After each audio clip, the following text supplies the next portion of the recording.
ഇന്ന് ഞാൻ എൻ്റെ ഒരു കസ്റ്റമർ എൻ്റെ അടുത്ത് ചോദിച്ചിട്ടുള്ള ഒരു അഡ്വൈസ് നിങ്ങളുമായിട്ട് ഷെയർ ചെയ്യുകയാണ്. അതായത് പുള്ളിയുടെ ഇൻഷുറൻസ് റിന്യൂ ചെയ്യാനായിട്ടുണ്ട്. അപ്പോൾ ഞാനതിൻ്റെ പ്രീമിയം ആണെന്ന് പറഞ്ഞ് പുള്ളിയെ കോൺടാക്ട് ചെയ്ത സമയത്ത് പുള്ളി ചോദിച്ചൊരു സംശയമാണ്. അതായത് ഈ വർഷം നമ്മളൊരു തേർഡ് പാർട്ടി ഇൻഷുറൻസിലേക്ക് കൺവേർട്ട് ചെയ്തിട്ട് അടുത്ത വർഷം നമുക്കതൊരു പാക്കേജ് ഇൻഷുറൻസോ ഒരു കോംപ്രഹെൻസീവ് ഇൻഷുറൻസ് ആയിട്ട് പുതുക്കാം.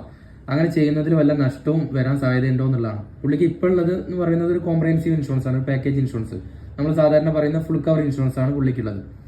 അപ്പോൾ ഞാൻ അദ്ദേഹത്തിന് കൊടുത്തൊരു അഡ്വൈസ് എന്ന് പറയുന്നത്, ഈ പോളിസിയിൽ ഇപ്പം നിങ്ങൾക്ക് നോക്കിയാൽ അറിയാം, ഏകദേശം 25% ആണ് NCB ഇനത്തിൽ ഡിസ്കൗണ്ട് കിട്ടിയിട്ടുള്ളത്. അതായത് 931 രൂപ. ഈ പോളിസി നമ്മളിപ്പോൾ തേർഡ് പാർട്ടിയിലേക്ക് കൺവേർട്ട് ചെയ്താൽ ഈ വാഹനത്തിന് 9700 രൂപയാണ് തേർഡ് പാർട്ടി പ്രീമിയം ആയിട്ട് വരുന്നത്.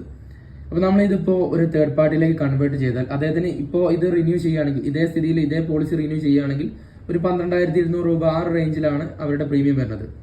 എന്നാൽ നമ്മളിപ്പോൾ അത് അടയ്ക്കാൻ മടിച്ച് നമ്മൾ തേർഡ് പാർട്ടിയിലേക്ക് കൺവേർട്ട് ചെയ്ത് കഴിഞ്ഞാൽ അദ്ദേഹത്തിന് കിട്ടേണ്ടിരുന്ന ഡിസ്കൗണ്ട്, അതായത് NCB ഇനത്തിൽ കിട്ടുന്ന ഈ 25% ഡിസ്കൗണ്ട് ഈ വർഷം വരുമ്പോൾ 35% ആണ്. അപ്പോൾ അതിന് ആനുപാതികമായിട്ടുള്ള തുക അദ്ദേഹത്തിന് നഷ്ടപ്പെടാൻ സാധ്യതയുണ്ട്.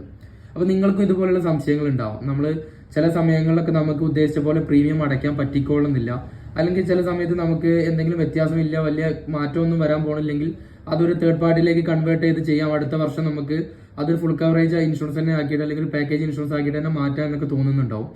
അങ്ങനെ നിങ്ങൾ ചിന്തിക്കുന്നുണ്ടെങ്കിൽ നിങ്ങൾ ആദ്യം നോക്കേണ്ടത് നിങ്ങളുടെ വാഹനത്തിന് എത്ര പെർസെൻറ്റേജ് NCB ഉണ്ട് ആ പോളിസിയിൽ എന്നുള്ളതാണ്. വലിയൊരു ശതമാനം NCB ഉണ്ടെങ്കിൽ, അത് വലിയൊരു എമൗണ്ട് ആണെങ്കിൽ നിങ്ങൾ അത് തേർഡ് പാർട്ടി ഇൻഷുറൻസിലേക്ക് കൺവേർട്ട് ചെയ്യാതിരിക്കുന്നതായിരിക്കും നല്ലത്.